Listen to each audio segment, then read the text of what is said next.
जाजपुर जिला धर्मशाला ब्लॉक अंतर्गत थानुआल पंचायत कार्यालय परिसर में आज पूर्वाह्न एक सांबादिक सम्मेलन अनुष्ठित हो मुरारीपुर स्थित गोपाल जीव उच्च विद्यालय पूर्व गौरव को अक्षुण्ण रखा नहीं सांबादिक सम्मेलन आहूत कर थानुआल पंचायत सरपंच नम्रदास भाई सभापतित्व में अनुष्ठित सांबादिक सम्मेलन में विद्यालय परिचालना कमिटी सभापति प्रबोध कुमार जेना मो स्कूल अभियान सभापति प्रसन्न कुमार त्रिपाठी एवं पुरातन छात्र संसद सह संयोजक विश्व काशीनाथ साहू प्रमुख जोगदे उक्त विद्यालय 2 मास तले सुवर्ण जयंती समारोह अनुष्ठित होता। सुवर्ण जयंती समारोह सफल होता। धर्मशाला ब्लॉक गोपाल जीव स्कूल एक पुरातन शिक्षा अनुष्ठान। ए स्कूल पुरातन छात्र छात्री माने बहु उच्च पद पदवी अधिष्ठित होती। जिले में स्कूल स्वतंत्र परिचय सृष्टि हो पारिछि। यह क्षुण्ण करने को दिज्व ना बोली सांबादिक सम्मेलन में मत प्रकाश पाइला। सूचना मुताबक गत मास 6 तारिख में स्कूल जड़े शिक्षयित्री प्रधान शिक्षक रमेश सेठी दुर्व्यवहार करथिबा नै थाना रे अभियोग करथिले। ए अभियोग आधार में पुलिस एवं जिला शिक्षा अधिकारी स्कूल में पहुंची घटनार तदंत कर जैनिक शिक्षयित्री को कौनसी कथा को गुरुत्व न दे पाठ पढ़ाइबा को परामर्श देथिले। स्कूल हेउची शिक्षार एक मंदिर। एटी कौनसी अप्रीतिकर परिवेश सृष्टि करने दंडनीय अपराध। तेबे असाधु लोकों चक्रांतरे किछि शिक्षक एवं शिक्षयित्री परिचालित होई एभली कांड भियाउचंती बोली सांबादिक सम्मेलन में आलोचना होइतिला। सरपंचक प्रतिनिधि प्रसन्न कुमार राउत यह घटना को तीव्र निंदा करने सहित वर्तमान गठनमूलक भाव कार्यकारी स्कूल को गौरवान्वित करने को आह्वान देते। स्कूल परिचालना कमिटी सदस्य विजय कुमार पंडा, प्रकाश कुमार जेना, त्रिनाथ महांती, शरत बेहरा, कुलमणि दास, पंचानन त्रिपाठी, कार्तिक चंद्र राउत, जयनारायण त्रिपाठी, विश्वभूषण बारिक, डी हरिनाथ दोरा, राजेश दोरा, बाबाजी सेठी प्रमुख ए स्कूल में उपजुवा विभिन्न समस्या केतेजन न्यास्त स्वार्थ व्यक्ति दायी करने सहित सेमानकु अभियोग अमूलक बोली से सूचना देते। आगामी दिन में जदि यह समस्या प्रशमित न हो उग्र रूप निए तेबे स्कूल स्वार्थ दृष्टि किसी शिक्षक एवं शिक्षयित्री को एठार अन्यत्र बदली कर जिलापाल एवं जिला शिक्षा अधिकारी निकट में दाबी करूँ बोली स्कूल परिचालना कमिटी एवं मो स्कूल अभियान कमिटी पक्षर सूचना दी जाइए। ब्यूरो रिपोर्ट सूर्यास्त न्यूज। गणमाध्यम जरिया समस्त को अवगत करने को चाहूँगी। गोपालजी सरकारी उच्च विद्यालय मुरारीपुर एटा पुरातन अनुष्ठान। 2 मास तले स्कूल सुवर्ण जयंती पालन करा जायथिला। पालन करी सारा ओडिशा रे सुनाम अर्जन करिछि। स्थानीय प्रतिनिधि हिसाब रे मु समस्त को विद्यालय प्रत्यक्ष भाव में जड़ित मु ए अंचलर समस्त जनसाधारण मानक अनुरोध करुच्ची विद्यालयर सुनाम बजाई रखंतु।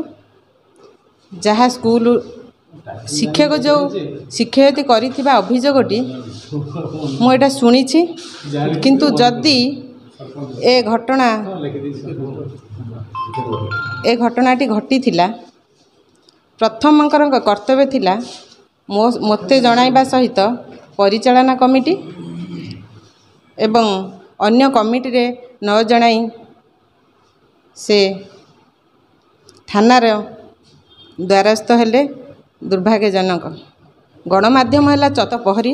आपण माने प्रत्येक प्रकृत सत्यर अनुसंधान करी घटना को लोकमोचन को आणंतु। समस्तंकर विश्वास भर्जन करंतु। मु चाहूँगी ए विद्यालय केवल सुनाम बजाई रखापी जो शिक्षक कि जो शिक्षयित्री अभियोग देइछंती सेमानकु बाहर कर दियंतु। स्कूल को बदनामी मुक्त करंतु। जेहेतु आमर स्कूल बहुत पुरातन स्कूल ए स्कूल समस्या जो होती तेणु आमे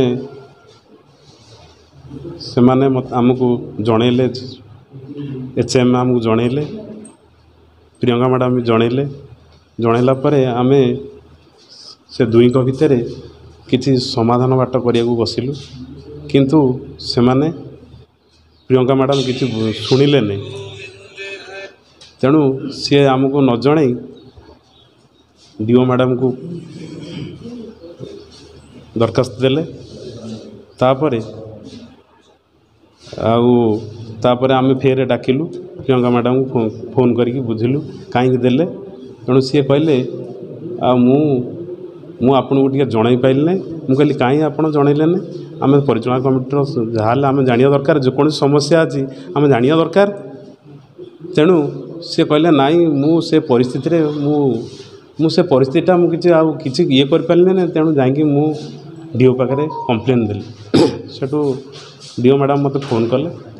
DO ମ୍ୟାଡ଼ାମ୍ ମୁଁ ଫୋନ୍ କଲି ଯେ ଆମେ ମୋ ସ୍କୁଲର ଅଭିଯାନ ମେମ୍ବର, ଆମ ପରିଚାଳନା କମିଟିର ମେମ୍ବର, ଶିକ୍ଷାର ମେମ୍ବର ସମସ୍ତେ ଆସି ବସିକି ଆମେ ଗୋଟେ ସମାଧାନ କରିବାକୁ ବସିଲୁ। ତେଣୁ ତାଙ୍କୁ ଯେଉଁ ପଚାରିଲୁ ତୁମେ ବସିକି ଆମେ ଗୋଟେ ସମାଧାନ କରିବା। ତେଣୁ ସିଏ ସମାଧାନ କରିବାକୁ ବସିଲେ। ସେଠୁ ସିଏ କହିଲେ ମୁଁ ବସିବିନି ଏକୁଟିଆ, ଯଦି ବସିବେ DO ମ୍ୟାଡ଼ାମ୍ ବସିବେ, ମିଡ଼ିଆ ଭାଇ ଜଣେ ବସିବେ, ମୋର ଗାର୍ଡ଼ିଆନ୍ ଜଣେ। ପ୍ରସନ୍ନ କୁମାର ରାଉତ। ଇଏ ଯେଉଁ ଘଟଣାଟା ଘଟିଛି ଏଇଟା ହେଉଛି କପୋଳ କଳ୍ପିତ। ଏଥିରେ କୌଣସି ସତ୍ୟତା ନାହିଁ। ଆମେ ଯାହା ଅନୁସନ୍ଧାନ କରି ଦେଖିଛୁ ଏ ଘଟଣାରେ କୌଣସି ସତ୍ୟତା ନାହିଁ। ଯଦି ସତ୍ୟତା ଥାଆନ୍ତା ତାହେଲେ ସେ ପ୍ରଥମେ ଆମର ଯେଉଁ ସ୍କୁଲ ମ୍ୟାନେଜିଂ କମିଟି ଅଛି ସେ ମ୍ୟାନେଜିଂ କମିଟିରେ ଆମର ସବୁ ସ୍କୁଲର ସବୁ ଜିନିଷ ଗୁଡ଼ାକର ସମସ୍ୟା ସମାଧାନ ହୁଏ। ଯେଉଁ ଛୋଟ ମୋଟ ଆସେ ସେ ସମସ୍ୟା ସମାଧାନ ହୁଏ। ଆମର SMC କମିଟି ଅଛି, ମୋ ସ୍କୁଲ ଅଭିଯାନ ଅଛି ଏବଂ ଏଜୁକେସନ୍ କମିଟି ମଧ୍ୟ ଅଛି। ଏଥିରେ ବହୁତ ଗୁଣୀ ଜ୍ଞାନୀ ଲୋକ ଅଛନ୍ତି ଏବଂ ଯାହା ଆଲୋଚନା ହୁଏ ସେ ଆଲୋଚନା ହେଇକି ସବୁ ଜିନିଷକୁ ସମାଧାନ କରାଯାଏ। କିନ୍ତୁ ପ୍ରିୟଙ୍କା ରାଉତ ଯିଏ ଅଭିଯୋଗ କରିଛନ୍ତି ଇଏ ସମ୍ପୂର୍ଣ୍ଣ ମିଥ୍ୟା ଅଟେ। ଇଏ ଯାଇକି ଆମ ସ୍କୁଲକୁ ବଦନାମ କରିବା ପାଇଁ ଇଏ ଗୋଟେ ଚକ୍ରାନ୍ତ ଚଳାଇଛନ୍ତି ଏବଂ ତାଙ୍କ ସାଙ୍ଗରେ କିଛି ଲୋକ ସାମିଲ ହୋଇଛନ୍ତି।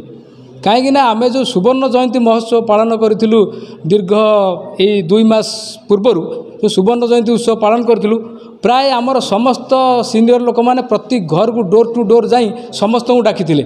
କିନ୍ତୁ କିଛି ଲୋକ ଆସିନଥିଲେ, କିଛି ଅଳ୍ପ ସଂଖ୍ୟକ ଲୋକ ଆସିନଥିଲେ। ସେମାନେ ଚାହୁଁଛନ୍ତି ଏ ବିଦ୍ୟାଳୟକୁ ବଦନାମ କରି